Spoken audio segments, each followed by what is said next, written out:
जय हिंद मित्रों, स्वागत है जीवन ज्योति एकेडमी में। मैं शहदेव सर इस वीडियो में संविधान से संबंधित प्रश्न को सॉल्व करते हैं। प्रश्न आता है मित्रों कि भारत के अंतरिम संसद में कुल कितने सदस्य थे। भारत की जो अंतरिम संसद थे उसमें कुल कितने सदस्य थे? तो कितने संसद थे? 296 थे। कितने थे? 296। अगला प्रश्न आता है कि संविधान सभा में कुल कितनी महिलाएं थी।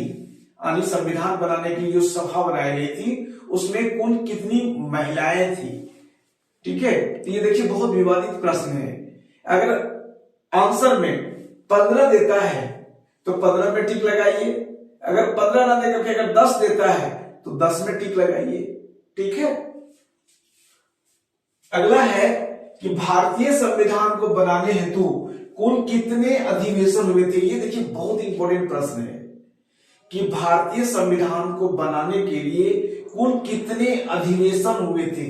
ठीक है, तो कितने अधिवेशन हुए थे? 12 अधिवेशन हुए थे। कितने हुए थे? 12 अधिवेशन हुए थे। ठीक है। अगला प्रश्न आता है कि आजाद भारत के संविधान सभा के अध्यक्ष कौन थे। देश जब आजाद हो गया तो संविधान सभा के अध्यक्ष कौन थे? तो स्वाभाविक है संविधान सभा के अस्थायी अध्यक्ष कौन थे? डॉक्टर राजेंद्र प्रसाद थे। ठीक है, तो आजाद भारत के अध्यक्ष कौन होंगे संविधान सभा के? तो डॉक्टर राजेंद्र प्रसाद ही होंगे। ठीक है, इसका राइट आंसर होगा डॉक्टर राजेंद्र प्रसाद। ठीक है मित्रों, कहता है भारत के पहले राष्ट्रपति डॉक्टर राजेंद्र प्रसाद का चुनाव कैसे किया गया था। अब देखिए राष्ट्रपति का जो चुनाव होता है वह लोकसभा, राज्यसभा और विधानसभा के जो निर्वाचित सदस्य होते हैं वो राष्ट्रपति को चुनने का काम करते हैं। लेकिन प्रथम राष्ट्रपति डॉक्टर राजेंद्र प्रसाद बने, उसका चुनाव कैसे हुआ था? तो उनका चुनाव जो है वह संविधान सभा के द्वारा हुआ था। कैसे हुआ था? संविधान सभा के द्वारा हुआ था। अगला प्रश्न है मित्रों कि हमारा राष्ट्रगान पहली बार कब और कहां गाया गया था। राष्ट्रगान नेशनल एंथम जो है वह सबसे पहली बार कब और कहां गाया गया था। तो सबसे पहले जो है 27 दिसंबर 1911 को कलकत्ता के अधिवेशन में गाया गया था। कब? 27 दिसंबर 1911 को। कहां पे? कलकत्ता अधिवेशन में। ठीक है मित्रों। अगला प्रश्न कहता है कि स्वतंत्र भारत की लोकसभा का पहला अध्यक्ष कौन था। स्वतंत्र भारत का लोकसभा का पहला अध्यक्ष कौन था? तो कौन थे? जीवी मावलंकर।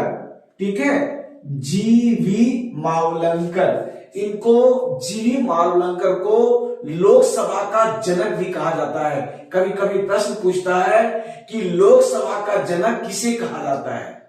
प्रश्न आता है कि लोकसभा का जनक किसे कहा जाता है, तो वो है जीवी मावलंकर। ठीक है मित्रों। अगला प्रश्न है, कहता है भारतीय संविधान का सबसे बड़ा एकांकी स्रोत क्या है। देखिए बहुत इंपॉर्टेंट प्रश्न है कि भारत का जो संविधान है वो सबसे अधिक कहां से लिया गया है। आज उसके स्रोत जो हैं, आर्टिकल्स जो हम लिए हैं वह कहां से लिए हैं। ठीक है, तो इसका सही उत्तर है गवर्नमेंट ऑफ इंडिया 1935। यानी भारतीय शासन अधिनियम जो 1935 है वह संविधान का सबसे बड़ा स्रोत है। क्योंकि संविधान में मूल संविधान में 395 आर्टिकल्स हैं, अनुच्छेद हैं। उस 395 में से 250 अनुच्छेद जो है वह भारतीय शासन अधिनियम 1935 से लिया गया है। ठीक है मित्रों, तो इसका उत्तर क्या होगा?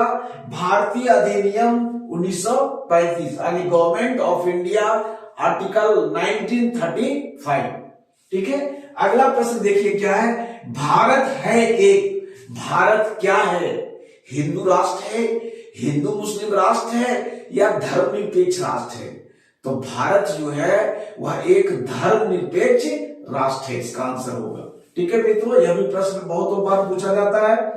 अगला प्रश्न है, कहते भारत के संसद के दोनों सदनों की संयुक्त बैठक कौन करता है, यानी उसकी अध्यक्षता कौन करता है? देखिए, ये संसद के दोनों सदनों की संयुक्त बैठक किसकी अध्यक्षता में होती है?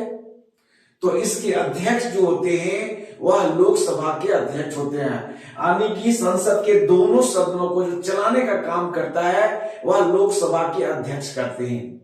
अब इसमें से प्रश्न आता है मित्रों कि संसद के दोनों सदनों को संयुक्त रूप से बुलाने का काम कौन करता है?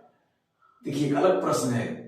कहता है संसद के जो दोनों सदन हैं उनको संयुक्त रूप से बुलाने का काम कौन करता है? कौन बुलाता है? तो वो राष्ट्रपति बुलाते हैं। कौन बुलाते हैं? राष्ट्रपति। किस आर्टिकल के तहत? आर्टिकल 108 के तहत। यह भी प्रश्न बहुत इंपॉर्टेंट है और कई बार प्रतियोगिता परीक्षाओं में पूछे जाते हैं कि संसद के दोनों सदनों को किस आर्टिकल, किस अनुच्छेद के तहत बुलाया जाता है? तो आर्टिकल 108 है, अनुच्छेद 108 है। बुलाने का काम कौन करते हैं? राष्ट्रपति करते हैं। और उसकी बैठक की अध्यक्षता कौन करते हैं? तो लोकसभा के अध्यक्ष करते हैं। कोई कंफ्यूजन नहीं होना चाहिए प्यारे मित्रों। अगला प्रश्न बनता है मित्रों, कहता है राज्यसभा के बैठकों का सभापतित्व कौन करता है? राज्यसभा की जो बैठक होती है उसका सभापतित्व कौन करता है, यानी उसकी अध्यक्षता कौन करता है? तो क्या इसका आंसर होगा? उपराष्ट्रपति। ठीक है। और यहां देखिए एक और प्रश्न बनता है कि उपराष्ट्रपति जो होता है वह कहां का पदेन अध्यक्ष होता है, सभापति होता है?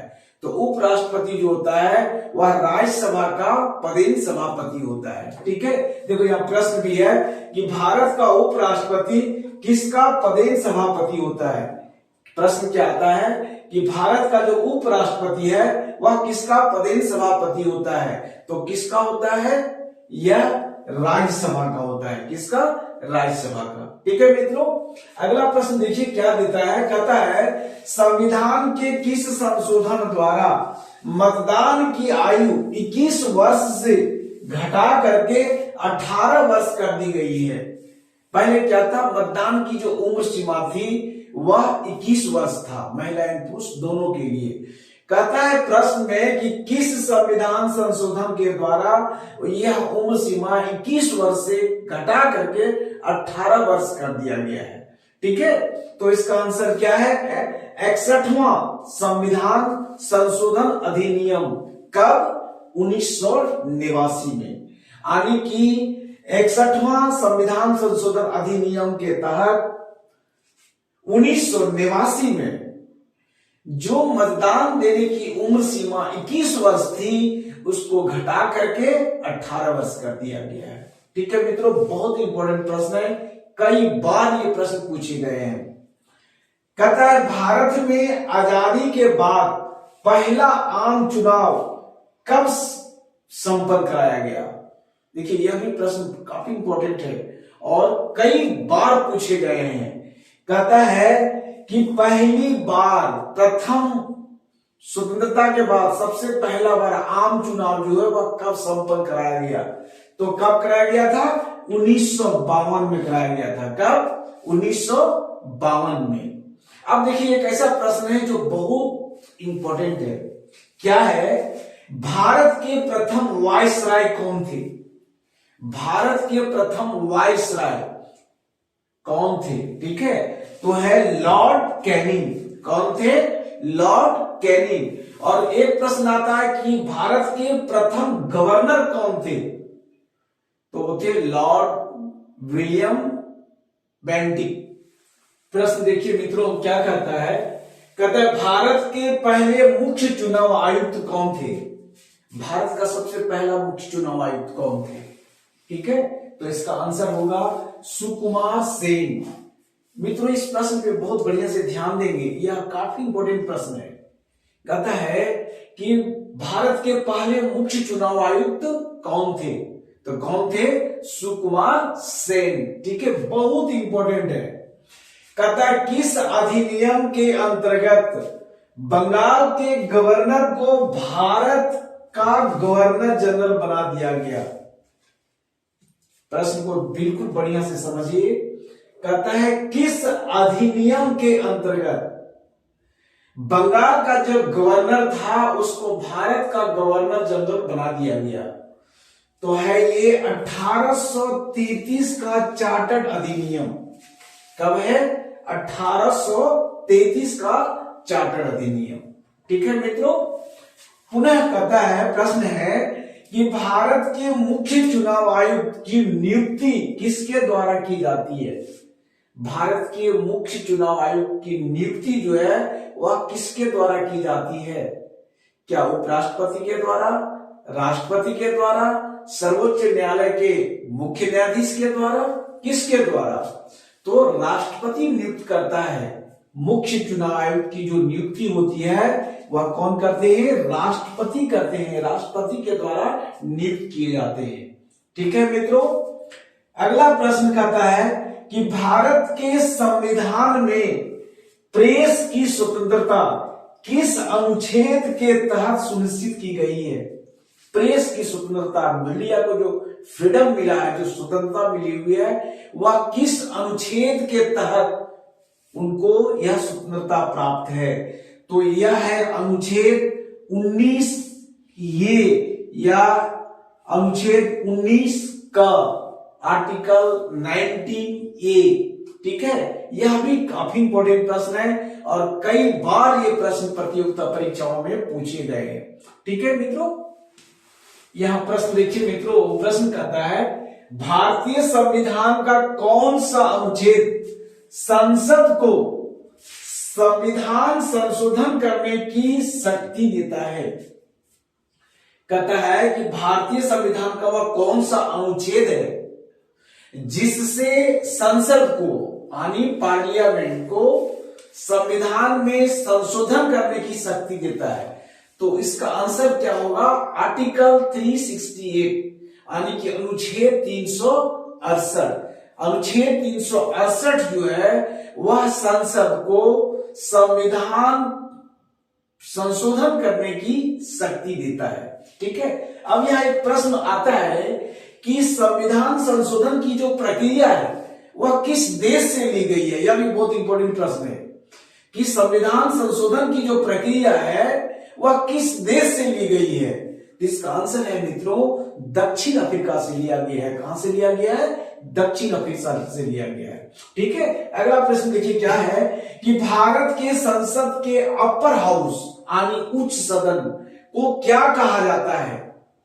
जब संसद के अपर हाउस की बात करेंगे तो उसको राज्यसभा कहते हैं, और लोअर हाउस जब कहेंगे, निम्न सदन कहेंगे, तो लोकसभा आता है। ठीक है, इसका आंसर समझ में आ गया कि संसद के जो अपर हाउस है उसको राज्यसभा कहते हैं और लोअर हाउस जो है, निम्न सदन है, उसको लोकसभा कहते हैं। अब यहां एक बात का ध्यान रखेंगे प्यारे मित्रों, चूंकि राज्यसभा जो अपर हाउस है लेकिन द्वितीय सदन है, कभी कभी ऐसा भी प्रश्न आता है कि संसद के द्वितीय सदन को क्या कहते हैं? संसद के द्वितीय सदन को क्या कहते हैं? तो द्वितीय सदन जो है वह राज्यसभा है लेकिन उच्च सदन है, जबकि लोकसभा निम्न सदन है लेकिन प्रथम सदन है। क्या है? प्रथम सदन है। ठीक है मित्रों, तो इस प्रकार से जितने भी प्रश्न संविधान से संबंधित बन रहे हैं एक एक करके मैं उसको बताने की कोशिश कर रहे हैं, समझाने का प्रयास कर रहे हैं। तो संविधान से संबंधित जितने प्रकार के प्रश्न बनते जा रहे हैं एक एक करके उसको समझाने की कोशिश कर रहे हैं। उम्मीद करते हैं वीडियो आपको अच्छी लगेगी। वीडियो को जरूर लाइक करें, अधिक से अधिक अपने मित्रों को शेयर करें और चैनल को सब्सक्राइब करना ना भूलें। जय हिंद।